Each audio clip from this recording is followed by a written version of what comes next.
ತುಂಬ ಜನ ಅನ್ಕೋತಿರ್ತಾರೆ ನಮ್ಮ ದುಡ್ಡನ್ನು ಹೇಗೆ ಸೇವ್ ಮಾಡಬೇಕು, ನಮ್ಮ ದುಡ್ಡನ್ನು ಹೇಗೆ ಗ್ರೋ ಮಾಡಬೇಕು, ಆದರೆ ಎಲ್ಲಿ ಹೇಗೆ ಇನ್ವೆಸ್ಟ್ಮೆಂಟ್ ಮಾಡೋದು ಎಂಬುದರ ಬಗ್ಗೆ ಗೊತ್ತಿರಲ್ಲ. ಹಾಗಾದರೆ ನಾವು ಈ ವಿಡಿಯೋದಲ್ಲಿ ಹೇಗೆ ನಮ್ಮ ದುಡ್ಡನ್ನು ಸೇವ್ ಮಾಡಿ ಗ್ರೋ ಮಾಡೋದು ಎಂಬುದರ ಬಗ್ಗೆ ತಿಳಿದುಕೊಳ್ಳೋಣ. ಮೊದಲನೇದಾಗಿ ನಾವು ರಿಯಲ್ ಎಸ್ಟೇಟಲ್ಲಿ ಇನ್ವೆಸ್ಟ್ಮೆಂಟ್ ಮಾಡಬೇಕಂದ್ರೆ ಅದಕ್ಕೆ ಹ್ಯೂಜ್ ದುಡ್ಡು ಬೇಕು. ನಮ್ಮ ಹತ್ರ ಅಷ್ಟು ದುಡ್ಡಿಲ್ಲ. ಹೋಗಲಿ ಬಿಡಿ, ಸ್ಟಾಕ್ ಮಾರ್ಕೆಟಲ್ಲಿ ಆದರೂ ಇನ್ವೆಸ್ಟ್ ಮಾಡಿ ನಮ್ಮ ದುಡ್ಡನ್ನು ಗ್ರೋ ಮಾಡೋಣ ಅಂದರೆ ಗೊತ್ತಿಲ್ಲದೆ ಕೈ ಹಾಕಿದರೆ ಸ್ಟಾಕ್ ಮಾರ್ಕೆಟಲ್ಲಿ ಕೈ ಸುಟ್ಕೊಂಬರೋದು ಗ್ಯಾರಂಟಿ ಇರುತ್ತೆ. ಹಾಗಾದರೆ ಅಟ್ಲೀಸ್ಟ್ ಎಫ್ ಡಿಲಾದರೂ ಇನ್ವೆಸ್ಟ್ಮೆಂಟ್ ಮಾಡೋಣ ಅಂದರೆ ಎಫ್ ಡಿಲಿ ಲಾಕಿನ್ ಪೀರಿಯಡ್ ಇರುತ್ತೆ ಮತ್ತು ಕಡಿಮೆ ಇಂಟ್ರೆಸ್ಟ್ ಸಿಗುತ್ತೆ. ಇಂಟ್ರೆಸ್ಟಿಂದ ಇನ್ಫ್ಲೂಯೆನ್ಸನ್ನು ಬೀಟ್ ಮಾಡೋಕ್ಕಾಗೋದಿಲ್ಲ. ಆದರೆ ನಾವು ಈ ವಿಡಿಯೋದಲ್ಲಿ ತಿಳ್ಕೊಳ್ಳೋಣ ಕಡಿಮೆ ರಿಸ್ಕ್ ಇರೋದು ಮತ್ತು ಒಳ್ಳೆಯ ರಿಟರ್ನ್ ಕೊಡೋ ಪ್ಲ್ಯಾಟ್ಫಾರ್ಮ್ ಬಗ್ಗೆ ತಿಳ್ಕೊಳ್ಳೋಣ. ಅದುವೇ ಈ ಮ್ಯೂಚುವಲ್ ಫಂಡ್.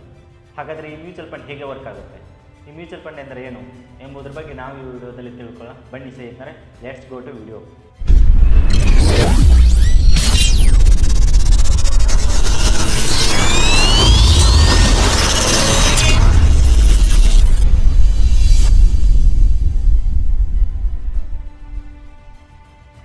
ಹಾಯ್ ಸ್ನೇಹಿತರೆ, ಹೇಗಿದ್ದೀರಾ? ಚೆನ್ನಾಗಿದ್ದೀರಾ ಅನ್ಕೋತೀನಿ. Welcome to IAMOS.in channel. ನಾವಿವತ್ತು ತಿಳ್ಕೊಳ್ಳೋಣ ಮ್ಯೂಚುವಲ್ ಫಂಡ್ ಎಂದರೆ ಏನು, ಈ ಮ್ಯೂಚುವಲ್ ಹೇಗೆ ವರ್ಕ್ ಆಗುತ್ತೆ ಎಂಬುದರ ಬಗ್ಗೆ ತಿಳ್ಕೊಳ್ಳೋಣ.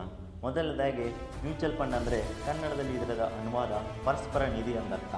ಈ ಮ್ಯೂಚುವಲ್ ಫಂಡ್ಗಳನ್ನು AUM ಕಂಪ್ನಿಗಳು ಸೃಷ್ಟಿ ಮಾಡ್ತವೆ, ಅಂದರೆ ಅಸೆಟ್ ಅಂಡರ್ ಮ್ಯಾನೇಜ್ಮೆಂಟ್. ಈ ಕಂಪ್ನಿಗಳು ಈ ಮ್ಯೂಚುವಲ್ ಫಂಡನ್ನು ಸೃಷ್ಟಿ ಮಾಡ್ತವೆ. ಈ ಮ್ಯೂಚುವಲ್ ಫಂಡ್ಗಳು ಕೆಲವು ಜನರುಗಳಿಂದ ದುಡ್ಡನ್ನು ಕಲೆಕ್ಟ್ ಮಾಡಿ ಒಳ್ಳೆಯ ರಿಟರ್ನ್ ಬರುವ ಸ್ಟಾಕ್ಗಳಲ್ಲಿ ಇನ್ವೆಸ್ಟ್ಮೆಂಟ್ ಮಾಡುತ್ತಾರೆ. ಅಂದರೆ ಮ್ಯೂಚುವಲ್ ಆಗಿ ಕಲೆಕ್ಟ್ ಮಾಡಿರುವಂಥ ದುಡ್ಡನ್ನು ಮ್ಯೂಚುವಲ್ ಫಂಡ್ ಎನ್ನುತ್ತಾರೆ. ಮತ್ತು ಮ್ಯೂಚುವಲ್ ಫಂಡಲ್ಲಿ ಫಂಡ್ಗಳನ್ನು ನೋಡ್ಕೊಳ್ಳೋಕ್ಕೆ ನುರಿತ ಫಂಡ್ ಮ್ಯಾನೇಜರ್ ಇರುತ್ತಾರೆ. ಈ ಫಂಡ್ ಮ್ಯಾನೇಜರ್ಗಳು ಸಾವಿರಾರು ಕೋಟಿ ರೂಪಾಯಿ ದುಡ್ಡನ್ನು ಮ್ಯಾನೇಜ್ ಮಾಡ್ತಿರ್ತಾರೆ. ಮತ್ತು ಇವರಿಗೆ ಆ ದುಡ್ಡನ್ನು ಯಾವ ಸ್ಟಾಕಲ್ಲಿ ಇನ್ವೆಸ್ಟ್ಮೆಂಟ್ ಮಾಡಿದ್ರೆ ಒಳ್ಳೆಯ ರಿಟರ್ನ್ ಬರುತ್ತೆ, ಹೇಗೆ ಇನ್ವೆಸ್ಟ್ಮೆಂಟ್ ಮಾಡಬೇಕು ಎಂಬುದರ ಬಗ್ಗೆ ತುಂಬ ನಾಲೆಜ್ ಇರುತ್ತದೆ. ಮತ್ತು ಈ ಮ್ಯೂಚುವಲ್ ಫಂಡಲ್ಲಿ ಎರಡು ಥರದ ಮ್ಯೂಚುವಲ್ ಫಂಡ್ ಬರ್ತವೆ. ಒಂದು ಆ್ಯಕ್ಟಿವ್ ಮ್ಯೂಚುವಲ್ ಫಂಡ್, ಒಂದು passive mutual fund. Active mutual fund ಏನಪ್ಪ ಅಂತಂದರೆ ಇಲ್ಲಿ ಫಂಡ್ ಮ್ಯಾನೇಜರ್ ರೋಲ್ ತುಂಬಾ ಇಂಪಾರ್ಟೆಂಟ್ ಆಗುತ್ತೆ. ನಾವು ಕೊಂಡಿರುವಂಥ ದುಡ್ಡನ್ನು ಇಲ್ಲಿ ಫಂಡ್ ಮ್ಯಾನೇಜರ್ ಒಳ್ಳೆ ಸ್ಟಾಕ್ಸನ್ನು ಚೂಸ್ ಮಾಡಿ ಅವರು ಇನ್ವೆಸ್ಟ್ಮೆಂಟ್ ಮಾಡ್ತಾರೆ. ಮತ್ತು ಪ್ಯಾಸಿವ್ ಮ್ಯೂಚುವಲ್ ಫಂಡ್ ಅಂದರೆ ಇಂಡೆಕ್ಸ್ ಫಂಡ್ ಎಂದರ್ಥ. ಈ ETF-ಅಲ್ಲಿ ನಿಫ್ಟಿ ಬೇಸ್ ಆಗಿರ್ಬೋದು, ಫಾರ್ಮಾ ಬೇಸ್ ಆಗಿರ್ಬೋದು, ಇಲ್ಲಿ ನಾವು ಕಂಪ್ನಿಗಳನ್ನ ಚೂಸ್ ಮಾಡಿ ಇನ್ವೆಸ್ಟ್ಮೆಂಟ್ ಮಾಡುತ್ತೇವೆ. Active mutual ಫಂಡಲ್ಲಿ fund manager ಕಂಪ್ನಿಗಳನ್ನ choose ಮಾಡ್ತಾರೆ. ಮ್ಯೂಚುವಲ್ ಫಂಡಿನ ವಿಧಗಳು: equity mutual fund, depth mutual fund, hybrid mutual fund. Equity mutual fund ಅಂದರೆ ಈ ಈಕ್ವಿಟಿ ಮ್ಯೂಚುವಲ್ ಫಂಡ್ ತುಂಬ ಪಾಪ್ಯುಲರ್ ಆದಂಥ ಮ್ಯೂಚುವಲ್ ಫಂಡ್. ಈ ಈಕ್ವಿಟಿ ಮ್ಯೂಚುವಲ್ ಫಂಡಲ್ಲಿ 4 ಕ್ಯಾಟಗರಿ ಬರ್ತವೆ. ಮೊದಲನೇ category large cap, ಸೆಕೆಂಡ್ನೇ category mid cap, third small cap, fourth multi cap. ಮೊದಲನೇದಾಗಿ ತಿಳ್ಕೊಳ್ಳೋದಾದರೆ large cap ಅಂದರೆ ಬೆಳೆದು ನಿಂತಿರುವಂಥ ಕಂಪ್ನಿ. ನಾವು ಕೊಟ್ಟಿರುವಂಥ ದುಡ್ಡನ್ನು ದೊಡ್ಡ ದೊಡ್ಡ ಕಂಪ್ನಿಗಳಲ್ಲಿ ಇನ್ವೆಸ್ಟ್ಮೆಂಟ್ ಮಾಡ್ತಾರೆ. ಇಲ್ಲಿ ಕಡಿಮೆ ರಿಸ್ಕ್ ಇರುತ್ತೆ ಮತ್ತು ರಿಟರ್ನ್ ಕೂಡ ಕಡಿಮೆ ಇರುತ್ತೆ. ಮತ್ತು ಸೆಕೆಂಡ್ ಪಾಯಿಂಟ್ ಮಿಡ್ ಕ್ಯಾಪ್.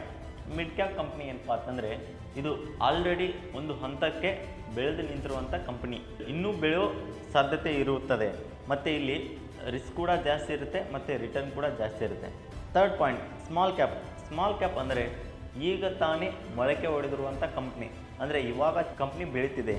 ಇದರಲ್ಲಿ ದುಡ್ಡನ್ನು ಇನ್ವೆಸ್ಟ್ಮೆಂಟ್ ಮಾಡಿದರೆ ಜಾಸ್ತಿ ರಿಟರ್ನ್ ಬರುವ ಸಾಧ್ಯತೆ ಇರುತ್ತದೆ ಮತ್ತು ಇಲ್ಲಿ ಜಾಸ್ತಿ ರಿಸ್ಕ್ ಕೂಡ ಇರುತ್ತದೆ. Fourth point multi cap fund. Multi cap fund ಅಂದರೆ ನಾವು ಕೊಟ್ಟಿರುವಂಥ ದುಡ್ಡನ್ನು large cap, small cap, mid cap ಈ ಎಲ್ಲ ಥರದಲ್ಲಿ ಕಂಪ್ನಿಗಳಲ್ಲಿ ಇನ್ವೆಸ್ಟ್ಮೆಂಟ್ ಆಗುತ್ತದೆ ಮತ್ತು ಇಲ್ಲಿ ರಿಸ್ಕ್ ಡೈವರ್ಸಿಫೈ ಆಗುತ್ತದೆ. Second type mutual fund depth mutual fund. ಈ ಡೆಪ್ತ್ ಮ್ಯೂಚುವಲ್ ಫಂಡ್ ಏನಪ್ಪ ಅಂತಂದರೆ ನಾವು ಕೊಟ್ಟಿರುವಂಥ ದುಡ್ಡು ಗೋರ್ಮೆಂಟ್ ಬಾಂಡ್ಸಲ್ಲಿ ಇನ್ವೆಸ್ಟ್ಮೆಂಟ್ ಆಗುತ್ತದೆ. Third mutual fund hybrid mutual fund. ಇಲ್ಲಿ ಹೈಬ್ರಿಡ್ ಮ್ಯೂಚುವಲ್ ಫಂಡಲ್ಲಿ ಹೆಸರಲ್ಲೇ ಹೇಳಿರೋ ಹಾಗೆ ಇಲ್ಲಿ ನಾವು ಕೊಟ್ಟಿರುವಂಥ ದುಡ್ಡನ್ನು ಈಕ್ವಿಟಿ ಮ್ಯೂಚುವಲ್ ಫಂಡಲ್ಲಿ ಇನ್ವೆಸ್ಟ್ಮೆಂಟ್ ಆಗುತ್ತದೆ, ಡೆಪ್ತ್ ಮ್ಯೂಚುವಲ್ ಫಂಡಲ್ಲಿ ಇನ್ವೆಸ್ಟ್ಮೆಂಟ್ ಆಗುತ್ತದೆ ಮತ್ತು ಇಲ್ಲಿ ರಿಸ್ಕ್ ಡೈವರ್ಸಿಫೈ ಆಗುತ್ತದೆ. ಇಲ್ಲಿ ರಿಸ್ಕನ್ನು ಬ್ಯಾಲೆನ್ಸ್ ಮಾಡ್ಬೋದು. ನಿಮಗೆ ಇನ್ನೊಂದು ಡೌಟ್ ಬರ್ಬೋದು, ಈ ಮ್ಯೂಚುವಲ್ ಫಂಡವರು ನಾವು ಇನ್ವೆಸ್ಟ್ಮೆಂಟ್ ಮಾಡಿರ್ತೀವಿ, ಈ ಮ್ಯೂಚುವಲ್ ಫಂಡಲ್ಲಿ ನಾವು ಇನ್ವೆಸ್ಟ್ಮೆಂಟ್ ಮಾಡಿರೋ ದುಡ್ಡನ್ನು ಯಾವ ಥರ ಗ್ರೋ ಆಗ್ತಿದೆ, ಹೇಗೆ ಗ್ರೋ ಆಗ್ತಿದೆ, ಹೇಗೆ ಚೆಕ್ ಮಾಡೋದು ಎಂಬುದ್ರ ಬಗ್ಗೆ ತಿಳ್ಕೊಳ್ಳೋಣ. ಫಾರ್ ಎಕ್ಸಾಂಪಲ್ ಹೇಳ್ಬೇಕಂದ್ರೆ ಮ್ಯೂಚುವಲ್ ಫಂಡ್ ಕಂಪ್ನಿಗಳು ಒಂದು 10 ಜನರಿಂದ 10,000 ರೂಪಾಯಿ ಕಲೆಕ್ಟ್ ಮಾಡಿದೆ. ಅಂದರೆ ಒಬ್ಬೊಬ್ಬರ ಹತ್ರನ 1,000 ರೂಪಾಯಿ ಕಲೆಕ್ಟ್ ಮಾಡಿದೆ. ಆ 10,000 ರೂಪಾಯಿನ ಅವರು 10ಕ್ಕೆ ಡಿವೈಡೆಡ್ ಬೈ ಮಾಡ್ತಾರೆ. ನಾನಿಲ್ಲಿ 10ನ್ನ ಯಾಕೆ ತೊಗೊಂಡೆ ಅಂದರೆ ಮುಂದಿನ ಪಾಯಿಂಟಲ್ಲಿ ಹೇಳ್ತೇನೆ. 10ಕ್ಕೆ ಡಿವೈಡೆಡ್ ಬೈ ಮಾಡಿದಾದಮೇಲೆ ಅವರು ನಿಮಗೆ 1000 ಯೂನಿಟ್ಸ್ಗಳನ್ನು ಕೊಡ್ತಾರೆ. ಅಂದರೆ ಇಲ್ಲಿ ಒಬ್ಬೊಬ್ಬರಿಗೆ 100 ಯೂನಿಟ್ಸ್ಗಳು ಬರುತ್ತೆ. ಇದರಲ್ಲಿ ಒಂದು ಯೂನಿಟ್ಸ್ ಪ್ರೈಸ್ ಬಂದುಬಿಟ್ಟು 10 ರೂಪಾಯಿ. ಈ 10 ಇದೆಯಲ್ಲ, ಇದು NAV, net asset value. Mostly ಅರ್ಥ ಆಗಿಲ್ಲ ಅನ್ನಿಸ್ತಿದೆ. ನಿಮ್ಗೆ ಅರ್ಥ ಆಗಿಲ್ಲ ಅಂದರೆ ಮತ್ತೆ ಮತ್ತೆ ವಿಡಿಯೋ ನೋಡಿ, ಮತ್ತೆ ಅರ್ಥ ಆಗಿಲ್ಲ ಅಂದರೆ ಇನ್ನೊಂದು ಸರ್ತಿ ವಿಡಿಯೋ ನೋಡಿ. ಸೊ ಬನ್ನಿ ಇವಾಗ ವಿಡಿಯೋಗೆ ಬರೋಣ. ಈ ಯೂನಿಟ್ಸ್ಗಳಂದರೆ NAV ಅಂದರೆ ಕಂಪೀಸ್ ಆಗ್ತಿರ್ಬೋದು. ಆಲ್ರೆಡಿ ನೀವು ಮ್ಯೂಚುವಲ್ ಫಂಡಲ್ಲಿ ಇನ್ವೆಸ್ಟ್ಮೆಂಟ್ ಮಾಡೋವಾಗ ಗೊತ್ತಾಗುತ್ತೆ. ನೀವು ನಿಮ್ಮ ಪೋರ್ಟ್ಫೋಲಿಯೋದಲ್ಲಿ ನೀವು ಮ್ಯೂಚುವಲ್ ಫಂಡ್ ಪೋರ್ಟ್ಫೋಲಿಯೋದಲ್ಲಿ ಹೋಗಿ ನೋಡಿದರೆ ಟೋಟಲ್ ಯೂನಿಟ್ಸ್ ಮತ್ತು NAVಯನ್ನು ಇಂಟು ಮಾಡಿದ್ರೆ ಕರೆಂಟ್ ವ್ಯಾಲ್ಯೂ ಬರುತ್ತೆ. ಸೊ ಇದೇ ಯೂನಿಟ್ಸು ಮತ್ತು NAV ಅಂದರೆ ನೆಟ್ ಅಸೆಟ್ ವ್ಯಾಲ್ಯೂ. ಇಲ್ಲಿ ಮುಂಚೆ ಹೇಳಿರುವ ಹಾಗೆ ನಾನು 10ನ್ನು ಏನಕ್ಕೆ ತೊಗೊಂಡೆ ಅಂದರೆ, ಯಾವುದೇ ಒಂದು ಕಂಪ್ನಿ ಸ್ಟಾರ್ಟ್ ಆಗೋಕ್ಕೆ ಮುಂಚೆ ನೀವು ನೋಡಿರ್ತೀರ 10 ರೂಪಾಯಿ ಫೇಸ್ ವ್ಯಾಲ್ಯೂಯಿಂದನೇ ಸ್ಟಾರ್ಟ್ ಆಗೋದು. ಏಕೆ ಅಂದರೆ ಕ್ಯಾಲ್ಕುಲೇಷನ್ ಮಾಡೋಕ್ಕೆ ಈಸಿ ಆಗಲಿ ಅಂತ ಈ 10 ರೂಪಾಯಿ ಫೇಸ್ ವ್ಯಾಲ್ಯೂನೇ ಬಳಸ್ತಾರೆ. ಅದೇ ಥರ ಇಲ್ಲಿ ಕೂಡ ಈ ಮ್ಯೂಚುವಲ್ ಫಂಡಲ್ಲಿ ಯಾವುದೇ ಫಂಡು ಸ್ಟಾರ್ಟ್ ಆಗೋಕ್ಕೆ ಮುಂಚೆ 10 ರೂಪಾಯಿ ಫೇಸ್ ವ್ಯಾಲ್ಯೂಯಿಂದನೇ ಸ್ಟಾರ್ಟ್ ಆಗೋದು. ಸೊ ಇವಾಗ ನಿಮಗೆ ಫೇಸ್ ವ್ಯಾಲ್ಯೂ ಅಂದರೆ ಏನು ಅಂತ ಅರ್ಥ ಆಗಿದೆ ಅನ್ಕೋತೀನಿ. ಇವಾಗ ನಿಮಗೆ ಇನ್ನೊಂದು ಡೌಟ್ ಬರ್ಬೋದು, ಈ ಮ್ಯೂಚುವಲ್ ಫಂಡ್ ಸೆಕ್ಯೂರಾ, ನಮ್ಮ ದುಡ್ಡನ್ನು ತೊಗೊಂಡು ಇವರು ಓಡಿ ಹೋಗ್ತಾರಾ? ಆ ಥರ ಆಗಲ್ಲ.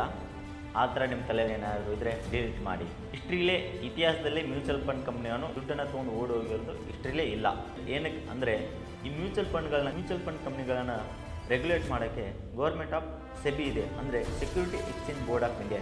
ಈ ಕಂಪ್ನಿ ಅಸೆಟ್ ಅಂಡರ್ ಮ್ಯಾನೇಜ್ಮೆಂಟ್ ಕಂಪ್ನಿಗಳನ್ನು ಈ ಸೆಬಿ ರೆಗ್ಯುಲೇಟ್ ಮಾಡುತ್ತದೆ. ಯಾವ ಥರ ಅಂದರೆ, ಫಾರ್ ಎಕ್ಸಾಂಪಲ್ ಹೇಳ್ಬೇಕಂದ್ರೆ, ಜನರುಗಳಿಂದ ದುಡ್ಡನ್ನು ತೊಗೊಂಡಿರ್ತಾರಲ್ಲ, ಯಾವ ಥರ ಅಂದರೆ ಮ್ಯೂಚುವಲ್ ಫಂಡ್ ಕಂಪ್ನಿಯವನು ಕಲೆಕ್ಟ್ ಮಾಡಿರುವಂಥ ಜನರುಗಳಿಂದ ಆವತ್ತೇ ಆ ದುಡ್ಡನ್ನು 95% ದುಡ್ಡನ್ನು ಸ್ಟಾಕಲ್ಲಿ ಇನ್ವೆಸ್ಟ್ಮೆಂಟ್ ಮಾಡಿಬಿಡ್ಬೇಕು.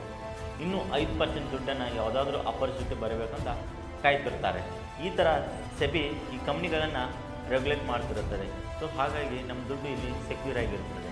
ಈ ಮ್ಯೂಚುವಲ್ ಫಂಡ್ ಎಂದರೆ ಏನು, ಮ್ಯೂಚುವಲ್ ಫಂಡ್ ಹೇಗೆ ವರ್ಕ್ ಆಗುತ್ತದೆ ಎಂಬುದರ ಬಗ್ಗೆ ಅರ್ಥ ಆಗಿದೆ ಅಂತ ಅನ್ಕೋತೀನಿ. ಇದೇ ಥರ ಫೈನಾನ್ಷಿಯಲ್ ವಿಡಿಯೋಗಳಿಗಾಗಿ ನಮ್ಮ ಚಾನಲನ್ನು ಸಬ್ಸ್ಕ್ರೈಬ್ ಮಾಡಿ, ಲೈಕ್ ಮಾಡಿ.